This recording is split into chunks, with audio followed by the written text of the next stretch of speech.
जय हिंद दोस्तों, कैसे हो आप सभी। उम्मीद है बहुत अच्छे होंगे और आप अपनी पढ़ाई लिखाई को बहुत अच्छे से कर रहे होंगे। तो दोस्तों, यहाँ पर हम हिंदी के अंतर्गत कारक चैप्टर को पढ़ रहे थे, जिसमें मैंने एक वीडियो कारक के ऊपर ऑलरेडी आपको प्रोवाइड करा दिया है। आज के इस वीडियो में हम यहाँ पर कारक के जो बचे हुए टॉपिक है उनको भी यहाँ पर इसी वीडियो में कवर कर लेंगे। तो आइए वीडियो को शुरू करते हैं।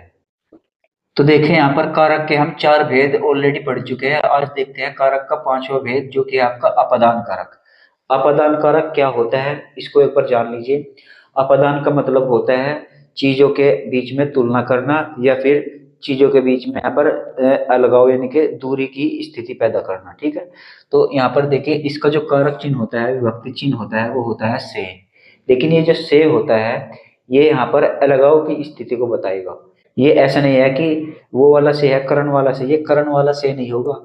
भाई, कल के वीडियो मैंने आपको करण पढ़ाया था ना, उसमें भी तो से आया था। लेकिन वो जो से था वो था के द्वारा, यानी किसी वस्तु के जरिए से कोई काम किया जाता था। लेकिन यहाँ पर ये जो से है, ये यहाँ पर अलग अलग होने को दर्शाता है। यहाँ पर वाक्य में आपको अलगाव की स्थिति नजर आएगी। तो जहां पर भी आपको अलगाव की स्थिति नजर आएगी, वहां से आप समझ जाइएगा कि ये जो से दिया गया है, ये अपदान कारक का से दिया गया है। ठीक है, यानी अपदान कारक की ये विभक्ति चिन्ह है। ठीक है। अब देखिए, इसकी परिभाषा ये क्या होती है अपदान कारक की। संज्ञा के जिस रूप से एक वस्तु का दूसरी वस्तु से, ठीक है, यानी संज्ञा का ऐसा रूप मिलेगा आपको जिससे किसी एक वस्तु से दूसरी वस्तु के बीच आपको या तो तुलना करेगा, यानी दो वस्तुओं के बीच या तो आपकी तुलना की जाएगी, या फिर दो वस्तुओं के बीच आपको समानता दिखाई जाएगी। ठीक है। या फिर दो वस्तुओं के बीच आपको अलगाव की स्थिति उत्पन्न होगी। ठीक है। या फिर दो वस्तुओं के बीच यहाँ पर आपको डर, यहाँ पर डर का भी भाव आपको वहां पर मिलेगा। तो वहां पर आपका अपदान कारक हो जाएगा। ठीक है। अब तक आपने जो अपदान कारक पढ़ा होगा ना, उसमें आपने ज्यादातर बस ये देखा होगा कि अलग होना या अलगाव की स्थिति को दर्शाएगा। लेकिन मैं आपको यहाँ पर क्लियर कर दे रहा हूँ, अपदान कारक में केवल अलगाव को ही नहीं देखा जाएगा। यहाँ पर तुलना भी होगी, यानी दो वस्तुओं के बीच में यहाँ पर तुलना भी की जाएगी, दो वस्तुओं के बीच में यहाँ पर समानता भी बताई जाएगी, और यहाँ पर अलगाव की तो स्थिति यहाँ पर बताई जाती है। और साथ में यहाँ पर डर, यहाँ पर जिसमें डर का भाव होगा वहां पर भी आपका अपदान कारक होगा। अब ये किस तरीके से होगा, कैसे होगा, इनको मैं आपको उदाहरण के जरिए बहुत अच्छे से समझाने वाला हूँ। और ये यहाँ पर फोकस कीजिए। तो देखिए, यहाँ पर उदाहरण देखिए, वृक्ष से पत्ते गिरते हैं। अब देखिए, वृक्ष से पत्ते गिरते हैं, यहाँ पर क्या आ गया, से आ गया। अब यहाँ पर इस वाक्य के अर्थ को जाइए, अर्थ पर इसके फोकस कीजिए। वृक्ष से पत्ते गिरते हैं, तो जब वृक्ष से पत्ते गिरते हैं, तो पत्ते वृक्ष से अलग हो जाते हैं या नहीं हो जाते हैं, आप कहेंगे बिल्कुल हो जाते हैं। जो वृक्ष से यहाँ पर पत्ते गिरेंगे, तो वे टूटकर नीचे ही तो गिर जाएंगे, यानी वे वृक्ष से अलग हो जाएंगे। और यहाँ पर आपको मैंने बताया था परिभाषा में कि जहां पर अलगाव की स्थिति होगी वहां पर आपका अपदान कारक होगा। तो वृक्ष से जब पत्ते गिरते हैं तो वृक्ष से अलग हो जाते हैं ना, वृक्ष से अलग हो गए, इसलिए यहाँ पर आपका अपदान कारक हो जाएगा इसमें। ठीक है। अब देखिए, और यहाँ पर उदाहरण देखिए, सीमा सचिन से सुंदर है। अब देखिए यहाँ पर, सीमा सचिन से सुंदर है, ये पहले तो आप ये बताओ, ये सीमा सचिन कौन से वाले यहाँ पर लिखे गए हैं। ठीक है, सीमा सचिन। अब देखिए, सीमा सचिन से सुंदर है, तो यहाँ पर क्या किया गया है, सीमा की सचिन से तुलना की गई है। ठीक है। सीमा और सचिन के बीच में यहाँ पर तुलना ही तो की जा रही है कि भाई सीमा सचिन से सुंदर है। तो एक दूसरे के बीच में जहां पर तुलना होती है, तो वहां पर अब मैंने आपको क्या बताया था, अपदान कारक होता है। ये देखिए यहाँ पर तुलना, जब दो वस्तुओं के बीच में तुलना की जाती है तो वहां पर अपदान कारक होता है। ये आपको ध्यान रखना है, समझना है। जैसे यहाँ पर सीमा सचिन से सुंदर है, इन दोनों के बीच में तुलना हो गई नहीं, भाई एक जो है दूसरे से सुंदर है। ठीक है, सीमा सचिन से सुंदर है, वाकई में है। तो भाई, यहाँ पर मैंने आपको बता दिया, जहां पर भी तुलना की जाती है और से का प्रयोग किया गया है, तो आप समझ जाइएगा वहां पर अपदान कारक है। और उदाहरण देखिए यहाँ पर, वह सांप से डरता है। अब देखिए, वह सांप से डरता है। पहले इस वाक्य के आपको अर्थ पर फोकस करना है। इस से को अभी एक थोड़ी देर के लिए आप भूल जाइए, पहले यहाँ पर आपको फोकस करना है इसके अर्थ पर। वह सांप से डरता है। जब कोई सांप से डरता है तो क्या करेगा, भाई किसी भी चीज से डरेगा तो सबसे पहले क्या करेगा, उससे दूर भागेगा नहीं भागेगा, आप कहेंगे जी बिल्कुल भागेगा। ठीक है। तो देखिए, जब यहाँ पर वह सांप से डरता है, तो जहां पर डर का भाव होगा, मैंने आपको बताया था जहां पर डर का भाव होगा वहां पर अपदान कारक होता है। ठीक है। लेकिन यहाँ पर डर का भाव हो गया, इसलिए हमने यहाँ पर अपदान कारक लगा दिया। लेकिन आपको यहाँ पर यह भी ध्यान रखना है कि इसका अर्थ देखे क्या हो रहा निकल रहा है। वह सांप से डरता है, जो वह सांप से डरेगा तो डर कर मतलब वो उससे दूर भागेगा, और दूर भागेगा यानी कि अलगाव की स्थिति उत्पन्न होगी। तो यहाँ पर अलगाव की स्थिति उत्पन्न होती है, वहां पर क्या होता है, अपदान कारक होता है। इसीलिए यहाँ पर ये डर का भाव आता है ना, इसीलिए यहाँ पर परिभाषा में डर के भाव का भी प्रयोग कर लिया गया है। क्योंकि अगर कोई भी इंसान किसी भी वस्तु से या किसी भी चीज से डरता है तो उससे दूर भागने की कोशिश करता है, यानी अलगाव की स्थिति वहां पर उत्पन्न होती है। और अलगाव की स्थिति उत्पन्न होती है तो वहां पर अपदान कारक होता है। इसीलिए यहाँ पर परिभाषा में इस डर को भी शामिल किया गया है। ठीक है, ये बात आपको ध्यान रखनी है। आइए एक और उदाहरण देखते हैं। सालू छत से उतरती है। अब देखिए, सालू जो है वो छत से उतरती है। जब छत से वो उतरेगी तो छत से अलग हो जाएगी नहीं भाई, छत से उतरकर जब नीचे आ जाएगी तो अपने आप में छत से वो अलग हो जाएगी, और जब छत से वो अलग हो जाएगी तो वहां पर क्या हो जाएगा, अलगाव की स्थिति उत्पन्न होगी। अलगाव की स्थिति उत्पन्न होगी तो वहां पर क्या होता है, आपका अपदान कारक होता है। ठीक है, ये आपको ध्यान रखना है। पेड़ से फल गिरा। अब देखिए, पेड़ से जब फल गिरेगा तो क्या वो पेड़ से चिपका रहेगा? आप कहेंगे बिल्कुल नहीं चिपका रहेगा। जब पेड़ से फल नीचे गिर जाएगा तो वो पेड़ से अपने आप ही अलग हो जाएगा। तो यहाँ पर भी अलगाव की स्थिति बन गई कि नहीं बन गई? आप कहेंगे बिल्कुल बन गई। तो यहाँ पर भी आपका क्या होगा, अपदान कारक होगा। ठीक है, बस अपदान कारक में अलगाव की स्थिति होती है और उनमें समानता भी बताई जाती है, और यहाँ पर तुलना भी किसी से की जाती है। ये आपको ध्यान रखना है। अब देखिए यहाँ पर और उदाहरण देखिए, बिल्ली छत से कूदी।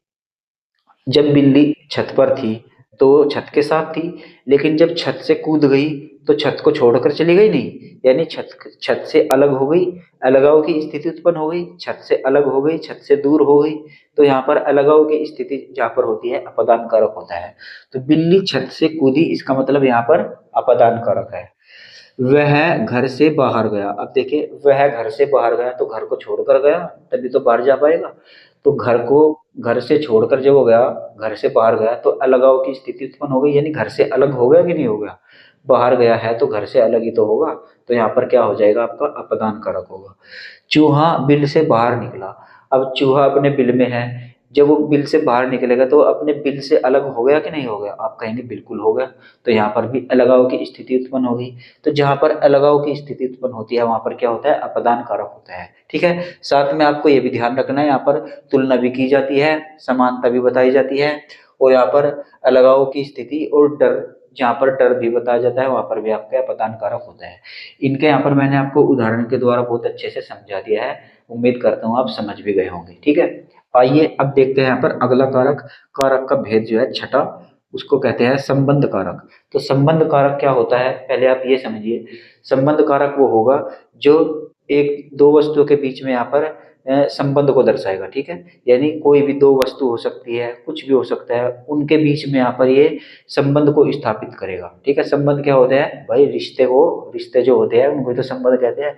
तो संबंध स्थापित करेगा तो वहां पर आपका संबंध कारक होगा। ठीक है, इसके जो कारक विभक्तियां चिन्ह होती है, यानी कि इनकी जो भी विभक्तियां चिन्ह होती है, हमें देखिए क्या होती है, का, के, की। यहाँ पर वाक्य में आपसे का, के, की के द्वारा यहाँ पर संबंध को स्थापित किया जाएगा, यानी का, के, की के द्वारा दो वस्तुओं के बीच में संबंध को यहाँ पर ये बताया जाएगा। या फिर मेरा, मेरे, मेरी, इनके द्वारा भी यहाँ पर संबंध को बताएगा। ठीक है, समझ में नहीं आ रहा होगा तो अब हम उदाहरण के द्वारा इसको समझ लेंगे। ठीक है, लेकिन उससे पहले यहाँ पर देखिए एक बात, इसकी परिभाषा देखिए। जहां एक वस्तु का दूसरी वस्तु के साथ संबंध प्रकट किया जाए। ठीक है, मैंने अभी आपको क्या बताया था, जहां एक वस्तु का किसी दूसरी वस्तु के साथ संबंध स्थापित किया जाएगा वहां पर क्या होगा, आपका संबंध कारक होगा। ठीक है, अब देखिए नोट में एक बात यहाँ पर लिखिएगा। संबंध कारक के विभक्ति चिन्ह संज्ञा, लिंग एवं वचन के अनुसार बदल जाते हैं। ठीक है, यानी कहने का मतलब यहाँ पर है, ये का, के, की, इनमें से कुछ भी आ सकता है। ये जो यहाँ पर परिभाषा मैंने लिखी है ना, संबंध कारक के विभक्ति चिन्ह संज्ञा, लिंग एवं वचन के अनुसार बदल जाते हैं, इसका मतलब ये है कि अगर संज्ञा बदलेगी तो यहाँ पर ये कारक चिन्ह भी बदल जाएंगे। और अगर लिंग में परिवर्तन करेंगे, मान लिया पुल्लिंग है, पुल्लिंग की जगह स्त्रीलिंग कर देंगे तो यहाँ पर ये कारक चिन्ह बदल जाएंगे, का की जगह की हो जाएगा। ठीक है, अगर वचन के अनुसार बदलेंगे, वचन मतलब एक वचन है या फिर बहुवचन है, तो उसके अनुसार ये कारक चिन्ह बदल जाते हैं, यानी का, के, की ये बदलते रहते हैं, मेरा, मेरी, मेरे ये बदलते रहते हैं। अगर आपकी समझ में नहीं आ रहा है कि मैं क्या कह रहा हूँ, आप थोड़ा सा पेशेंस बना के रखिए। उदाहरण से जब मैं आपको बताऊंगा तो आपको बहुत अच्छे से ये समझा दूंगा बात जो यहाँ पर बताई गई है। ठीक है, आइए पहले इसके उदाहरण ही देख लेते हैं। वह कार मेरी है। अब देखिए, वह कार मेरी है, कार के साथ यहाँ पर संबंध स्थापित हो रहा है कि नहीं हो रहा है? जी आप कहेंगे बिल्कुल हो रहा है। कार के साथ क्या संबंध स्थापित हो रहा है? कार के साथ ये संबंध स्थापित हो रहा है कि ये कार मेरी है। तो यह कार मेरी है, ये देखिए यहाँ पर आ गया है संबंध कारक का विभक्ति चिन्ह मेरी। तो यह कार मेरी है, संबंध स्थापित हो रहा है, तो यहाँ पर क्या हो जाएगा? संबंध कारक। जैसे कि यहाँ पर देखिए, राहुल का कुत्ता बहुत तेज दौड़ता है। अब देखिए, राहुल का कुत्ता, कुत्ते का संबंध राहुल के साथ जोड़ रहा है, यानी जो कुत्ता है वो किसका है? राहुल का है। तो राहुल का कुत्ता, इस का ने इसके साथ यहाँ पर संबंध स्थापित कर दिया, तो यहाँ पर क्या हो जाएगा? संबंध कारक हो जाएगा। ठीक है, अब देखिए, वह घर मेरा है। तो देखिए, वह घर मेरा है, घर के साथ संबंध स्थापित हो रहा है, तो वह घर मेरा है, ये मेरा क्या हो जाएगा? यहाँ पर संबंध कारक हो जाएगा। ठीक है, अब देखिए, मैं आपको ये बात बता रहा था कि संज्ञा लिंग एवं वचन के अनुसार ये कैसे बदल जाते हैं कारक चिन्ह। तो देखिए, राहुल का कुत्ता बहुत तेज दौड़ता है, जैसे ये है, तो कुत्ता यहाँ पर क्या है? कुत्ता यहाँ पर एक संज्ञा शब्द है। आप कहेंगे बिल्कुल संज्ञा शब्द है। अगर हम इस संज्ञा शब्द को यहाँ पर बदल दे, कुत्ते की जगह यहाँ पर बिल्ली कर दे, तो संज्ञा बदल गई नहीं? और जब संज्ञा बदलेगी तो यहाँ पर यह कारक चिन्ह भी बदल जाएगा। जैसे कि यहाँ पर मैं इसको बदल कर दिखाता हूँ आपको, राहुल का कुत्ता बहुत तेज दौड़ता है, अब तो हम ये पढ़ रहे हैं, लेकिन हमने इस कुत्ते के यहाँ पर बदल दिया, यानी इस संज्ञा को बदलकर हम यहाँ पर बिल्ली लिख देंगे। तो हम कैसे पढ़ेंगे इसको? राहुल का बिल्ली तेज दौड़ता है, ऐसे तो नहीं पढ़ेंगे भाई। जब हमने यहाँ पर संज्ञा बदली है तो यहाँ पर हमको इसको भी तो बदलना पड़ेगा। तो यहाँ पर बिल्ली हो जाएगा, तो इसको क्या करेंगे? राहुल की बिल्ली। अब देखिए, अब तक तो ये का था, अब भूलेगा ये की, यानी यहाँ पर कारक विभक्ति चिन्ह होते हैं ना, उनमें संज्ञा को बदलने पर इनमें परिवर्तन हो गया कि नहीं होगा? आप कहेंगे बिल्कुल होगा। अब इसको ऐसे पढ़ेंगे, राहुल की बिल्ली बहुत तेज दौड़ती है, ऐसे पढ़ेंगे इसको। ठीक है, उम्मीद करता हूँ समझ गए होंगे। ठीक ऐसे यहाँ पर हम देखिए, इसको अगर हम इसको ऐसे पढ़े, लिंग, अगर इसका हम लिंग बदले, जैसे कि ये कुत्ता है, मान लीजिए कुत्ता क्या है आपका? कुत्ता एक पुल्लिंग शब्द है भाई, स्त्रीलिंग और पुल्लिंग दो ही तो लिंग होते हैं, तो कुत्ता क्या हो जाएगा आपका? पुल्लिंग शब्द है। अब हम इसका लिंग बदलेंगे, यानी हम इसको स्त्रीलिंग बनाएंगे, तो भी आपका ये कारक चिन्ह बदल जाएगा। जैसे कि देखिए, राहुल का कुत्ता बहुत तेज दौड़ता है, फिलहाल तो इसको ऐसे पढ़ रहे हैं, लेकिन अगर हम कुत्ते की जगह यहाँ पर कुतिया कर दे, कुतिया कर दे मान लीजिए, तो फिर हमको इस कारक चिन्ह को भी बदलना पड़ेगा। कैसे? राहुल की कुतिया बहुत तेज दौड़ती है, फिर हम इसको ऐसे पढ़ेंगे। ठीक है, ऐसे ही तो पढ़ेंगे भाई। कुत्ते की जगह हमने इसका लिंग बदलकर कुतिया कर दिया, स्त्रीलिंग बना दिया ना इसको। जब हमने इसको स्त्रीलिंग बना दिया, तो हमको एक कारक विभक्ति चिन्ह जो है इसको भी यहाँ पर इसके अनुसार बदलना पड़ेगा। तो अब हम इसको पढ़ेंगे, राहुल की कुतिया बहुत तेज दौड़ती है, ऐसे ही तो पढ़ेंगे। ठीक है, अब देखिए यहाँ पर इसको हम वचन वचन के अनुसार बदलेंगे तो भी इसमें परिवर्तन हो जाएगा। वचन क्या होता है? एक वचन या बहुवचन, यही तो होता है। आप कहेंगे बिल्कुल। तो वचन, अगर हम यहाँ पर कुत्ता देखें, क्या है? कुत्ता एक वचन है भाई, कुत्ता यहाँ पर एक वचन ही तो है, क्योंकि अकेले कुत्ते की बात हो रही है। लेकिन अगर हम यहाँ पर बहुत सारे कुत्ते कर दें, इसका बहुवचन बना दे, तो ये कारक विभक्ति चिन्ह यहाँ पर बदल जाएगा। कैसे? इसको भी देख लीजिए, राहुल का कुत्ता बहुत तेज दौड़ता है, फिलहाल तो ये है, लेकिन अगर हम कुत्ते का बहुवचन बनाएंगे तो इसको क्या करेंगे? कुत्ते बना देंगे। ठीक है, अब क्या करेंगे? राहुल के कुत्ते बहुत तेज दौड़ते हैं, तो यहाँ पर ये जो का है ना, इसका हमको के बनाना पड़ेगा, इस पर एक ही मात्रा लगा देंगे, ये बन गया के। अब देखिए, राहुल के कुत्ते बहुत तेज दौड़ते हैं, तो वचन के अनुसार में इसमें कारक विभक्ति में परिवर्तन हुआ कि नहीं हुआ? आप कहेंगे जी बिल्कुल हुआ। ठीक है, तो उम्मीद करता हूँ ये जो नोट में मैंने बात लिखी थी, संबंध कारक के विभक्ति चिन्ह संज्ञा लिंग एवं वचन के अनुसार बदल जाते हैं, ये किस तरीके से बदलते हैं, वो मैंने आपको इस एक अकेले उदाहरण के द्वारा यहाँ पर समझाने का प्रयास किया है। उम्मीद करता हूँ आप ये समझ भी गए होंगे। ठीक है, चलिए अब और उदाहरण देखते हैं यहाँ पर। और उदाहरण क्या है? माँ का लड़का कहाँ गया। अब देखिए, माँ का संबंध लड़के से बताया है, तो माँ का लड़का कहाँ गया, इसमें एक का विभक्ति चिन्ह आ गया, तो यहाँ पर क्या हो जाएगा? आपका संबंध कारक हो जाएगा। ठीक है, यहाँ पर देखिए एक और उदाहरण, शालू अक्षय की पत्नी है। शालू जो है वो अक्षय की पत्नी है, तो शालू का संबंध अक्षय के द्वारा बताया गया है, तो किसके द्वारा बताया गया है? इस कारक चिन्ह के द्वारा बताया गया है। तो ये कारक चिन्ह किसका होता है? संबंध कारक का होता है, का, के, की, रा, रे, री। ठीक है, तो देखिए शालू अक्षय की पत्नी है, इसका मतलब यहाँ पर क्या हो जाएगा, संबंध कारक हो जाएगा। यह मेरी पुस्तक है, हम पुस्तक से संबंध स्थापित कर रहे हैं कि ये पुस्तक जो है ना वो मेरी है, तो यहाँ पर क्या हो जाएगा, संबंध कारक हो जाएगा। ठीक है, और उदाहरण देखें, सोनम की जर्सी सुंदर है। अब देखिए सोनम की जर्सी सुंदर है, ये देखिए सोनम का जर्सी से संबंध स्थापित हो रहा है, और किसके द्वारा हो रहा है, इसकी के द्वारा हो रहा है। ये कारक चिन्ह क्या है, की। तो यहाँ पर क्या हो जाएगा आपका संबंध कारक। तमन्ना का पति काला है, तो तमन्ना का पति काला है, तमन्ना का संबंध पति के, उसके पति के साथ जोड़ रहा है नहीं, तो तमन्ना का पति काला है, तो यहाँ पर जो का हो जाएगा वो क्या हो जाएगा आपका संबंध कारक हो जाएगा। ठीक है, तो उम्मीद करता हूँ ये दोनों कारक आप समझ गए होंगे, अपादान कारक और संबंध कारक। इनको बहुत अच्छे से, बहुत बेहतरीन तरीके से मैंने आपको समझाने का प्रयास किया है। तो चलिए अब देखते हैं यहाँ पर बाकी के बचे हुए कारक। आइए अब देखते हैं यहाँ पर अधिकरण कारक। तो देखिए अधिकरण कारक क्या होता है, पहले इसको समझिए। अधिकरण कारक, इसका विभक्ति चिन्ह जो होता है वो होता है में, पर या फिर पे। ठीक है, आपको जो वाक्य मिलेंगे उनमें जो आपको कारक विभक्ति चिन्ह मिलेगा ना, यानी कि विभक्ति चिन्ह जो मिलेगा वो आपको या तो में मिलेगा, या पर मिलेगा, या फिर पे मिलेगा। ठीक है, तो इनमें से आपको कोई सा भी मिल सकता है, या इन तीनों का अर्थ आपको वहां पर मिले तो वहां पर आपका अधिकरण कारक होता है। अब इनका बेसिकली मतलब क्या होता है ये देख लीजिए यहाँ पर। मतलब होता है इनका, मान लीजिए कोई चीज किसके ऊपर रखी है, मान लीजिए टेबल के ऊपर फैन रखा है, तो देखिए पंखा मेज के ऊपर रखा है। आप ये तो आप ऐसे बोलेंगे, या फिर आप बोलेंगे पंखा मेज पर रखा है, तो देखिए जो पर आया है। ठीक है, या आप कहेंगे कमरे में टीवी है, तो देखिए टीवी कहाँ है, कमरे में है, तो इसमें का प्रयोग होगा नहीं। ठीक है, ऐसे ही आप इसका करेंगे। छत पे बिल्ली है, तो बिल्ली कहाँ पर है, छत पे, तो पे का भी आप प्रयोग कर सकते हैं। ठीक है, तो इस तरीके से इनका यहाँ पर प्रयोग होगा, और आप इन्हीं का अर्थ निकालने की कोशिश कीजिएगा। हालांकि आपको अधिकरण कारकों में सिर्फ ये तीन शब्द ही नहीं मिलेंगे, इनके अन्य रूप भी मिलेंगे। आइए आगे देखते हैं।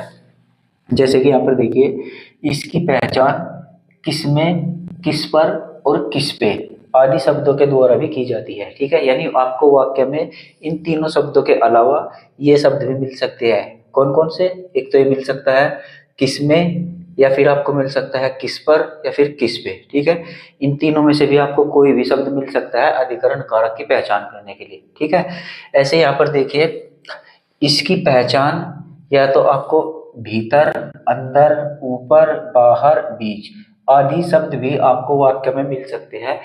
जहां पर आपको ये शब्द मिलेंगे वहां पर भी आपका अधिकरण कारक होगा। ठीक है, तो ये जो शब्द होंगे यहाँ पर, जितने भी शब्द देंगे होंगे वो यहाँ पर इनकी, इनका ही भाव यहाँ पर प्रकट करेंगे। ठीक है, तो आपको ध्यान रखना है, इसकी पहचान भीतर, अंदर, ऊपर, बाहर, बीच आदि शब्दों के द्वारा भी की जाती है।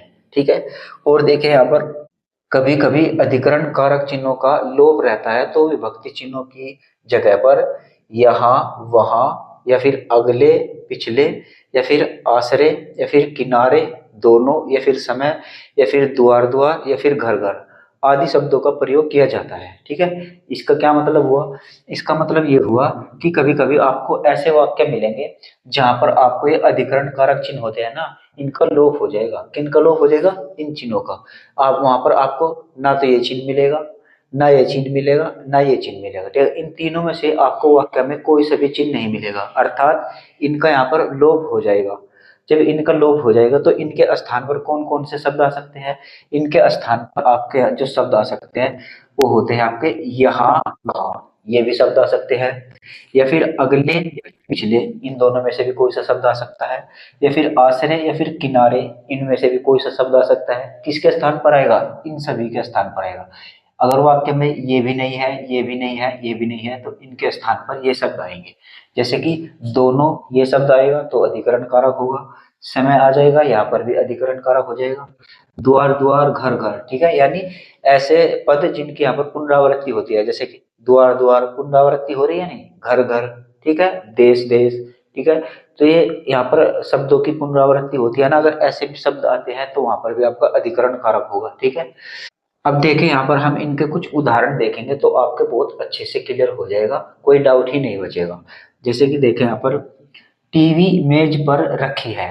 अब देखिए टीवी जो है मेज पर रखी है, मैंने बताया था ना आपको कि किसी के ऊपर सामान रखा रहेगा या किसी के अंदर कोई सामान रखा रहेगा, इस तरीके की कंडीशन यहाँ पर बनती है।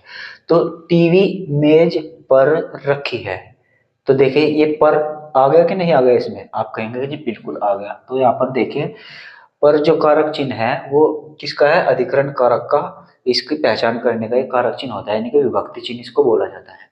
तो टीवी मेज पर रखी है, यहाँ पर क्या हो जाएगा, अधिकरण कारक। एक और उदाहरण देखिए, ठीक समय पर आ जाना, ये देखिए ठीक समय पर आ जाना, आ गया नहीं यहाँ पर। तो देखिए ये पर विभक्ति चिन्ह आ गया, इसका मतलब यहाँ पर क्या हो जाएगा, यहाँ पर हो जाएगा अधिकरण कारक।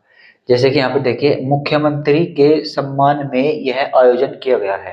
अब देखिए यहाँ पर कौन सा विभक्ति चिन्ह आया है, ये आया है में। तो मुख्यमंत्री के सम्मान में यह आयोजन किया गया है, तो ये देखिए में जो होता है वो अधिकरण कारक की विभक्ति चिन्ह होती है। तो यहाँ पर भी आ गया है कि नहीं आ गया है में, आप कहेंगे कि जी बिल्कुल आ गया है, मुख्यमंत्री के सम्मान में यह आयोजन किया गया है। जैसे कि वह शाम को गंगा किनारे जाता है। अब देखिए इस वाक्य में यहाँ पर आपको कोई सा भी विभक्ति चिन्ह नहीं मिलेगा, यानी ये ना तो आपको में मिलेगा, ना पर मिलेगा, ना पे मिलेगा। तो इस वाक्य में क्या हुआ है, वह शाम को गंगा किनारे जाता है, मतलब इस वाक्य में विभक्ति चिन्हों का यहाँ पर लोप हो चुका है। ठीक है, विभक्ति चिन्ह इसमें नहीं है, इसका मतलब है यहाँ पर विभक्ति चिन्हों का लोप हो चुका है। और जब विभक्ति चिन्हों का लोप हो जाता है तो वहां पर उनके स्थान पर किस तरीके के शब्द आएंगे, किनारे। जैसे कि यहाँ पर बताया था ना, इन शब्दों में से, इन पदों में से कोई सा भी पद यहाँ पर आ सकता है अगर विभक्ति चिन्हों का लोप हो जाता है। तो इनमें से कौन सा आया है, ये किनारे, किनारे यहाँ पर आ गया है नहीं, इसका मतलब यहाँ पर क्या हो जाएगा, अधिकरण कारक हो जाएगा। तो वह शाम को गंगा किनारे जाता है, इसका मतलब इसको देखकर आप बता देंगे कि वहां पर अधिकरण कारक है। ठीक है, एक और उदाहरण देखिए, वह अगले साल आएगा। अब देखिए यहाँ पर भी अधिकरण कारक के जो विभक्ति चिन्ह होते हैं ना, उनका लोप हुआ है। कहीं पर भी आपको इस वाक्य में या तो में, पर या फिर पे कुछ भी नहीं मिलेगा। इसका मतलब इस वाक्य में अधिकरण कारक की जो विभक्ति चिन्ह होते हैं ना, वो यहाँ पर लोप हो चुके हैं। जब वे लोप हो चुके हैं तो उनके स्थान पर यहाँ पर कुछ और आएगा। कौन से आएगा, यहाँ पर मैंने आपको लिखवा ही रखा है, इनमें से यहाँ पर देखिए ये आ गया है अगले। तो वह अगले साल आएगा, इस अगले से यहाँ पर आप पता लगा लेंगे कि यहाँ पर अधिकरण कारक होता है। ठीक है, और देखिए उदाहरण, वह पिछले स्टेशन पर उतर गया। अब देखिए यहाँ पर पिछले आ गया है, इसका मतलब यहाँ पर अधिकरण कारक हो जाएगा, क्योंकि यहाँ पर अधिकरण कारक की जो विभक्ति चिन्ह होती है ना, ये तीनों, इन तीनों का यहाँ पर लोप हो रखा है, यानी ये तीनों इस वाक्य में है ही नहीं। तो यहाँ पर आप इससे पता लगा लेंगे कि यहाँ पर ये अधिकरण कारक है। ठीक है, आप कहेंगे कि यहाँ पर ये आ तो गया है कि पिछले स्टेशन पर उतर गया, तो आप इससे भी पता लगा सकते हैं, कोई बात नहीं। इस वाक्य में आपको दोनों ही कंडीशन मिल गई है, इससे इसलिए आप इन दोनों से ही पता लगा सकते हैं यहाँ पर अधिकरण कारक है या नहीं है। ठीक है, तो इससे कोई दिक्कत नहीं है, आप दोनों से यहाँ पर कर सकते हैं। ये वाक्य, ये उदाहरण ही इस तरीके का आ गया है, इसमें कोई इशू नहीं है। तो यहाँ पर देखिए, वह द्वार द्वार भीख मांग रहा है। अब देखिए इसमें तो यहाँ पर कोई भी विभक्ति चिन्ह नहीं है अधिकरण कारक का। अधिकरण कारक के ये तीनों ही तो विभक्ति चिन्ह है, इनमें से यहाँ पर कोई भी नहीं है। जब यहाँ पर कोई भी नहीं है तो यहाँ पर क्या हो जाएगा, अधिकरण कारक के विभक्ति चिन्हों का यहाँ पर लोप हो रखा है। और जब लोप हो रखा है तो उसके स्थान पर क्या आएगा, इनमें से कोई सा भी आ सकता है। तो देखिए यहाँ पर ये आ गया है द्वार द्वार या फिर घर घर। तो देखिए वह द्वार द्वार भीख मांग रहा है, इसका मतलब इससे आप समझ जाएंगे यहाँ पर कौन सा कारक हो जाएगा, अधिकरण कारक हो जाएगा। तो उम्मीद करता हूँ ये अधिकरण कारक आप समझ गए होंगे, मैंने आपको बहुत अच्छे से ये उदाहरण के द्वारा इनको समझाने का प्रयास किया है।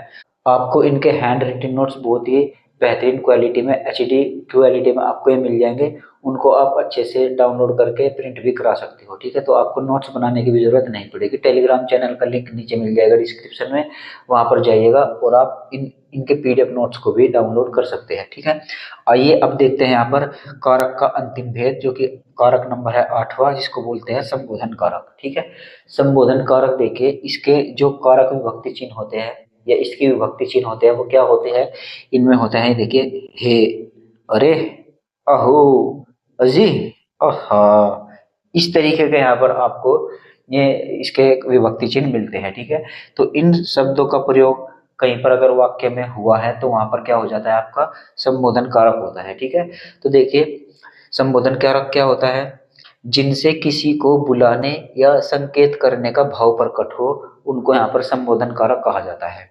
कैसे यहाँ पर देखें उदाहरण, ए राकेश यहाँ आओ।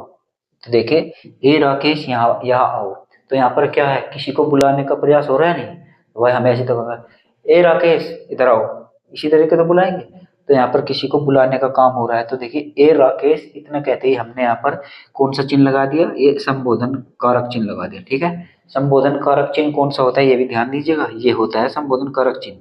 ठीक है, इसको आपको ध्यान रखना है, ये होता है, बस इसके नीचे एक बिंदी सी लग जाती है। ठीक है, तो इसमें कंफ्यूज नहीं होना है। तो जैसे ही हम यहाँ पर देखें, इस वाक्य को बोलेंगे ए राकेश, इतना बोलते ही हमको यहाँ पर ये संबोधन कारक चिन्ह लगा देना है, उसके बाद अपना वाक्य पूरा करना है।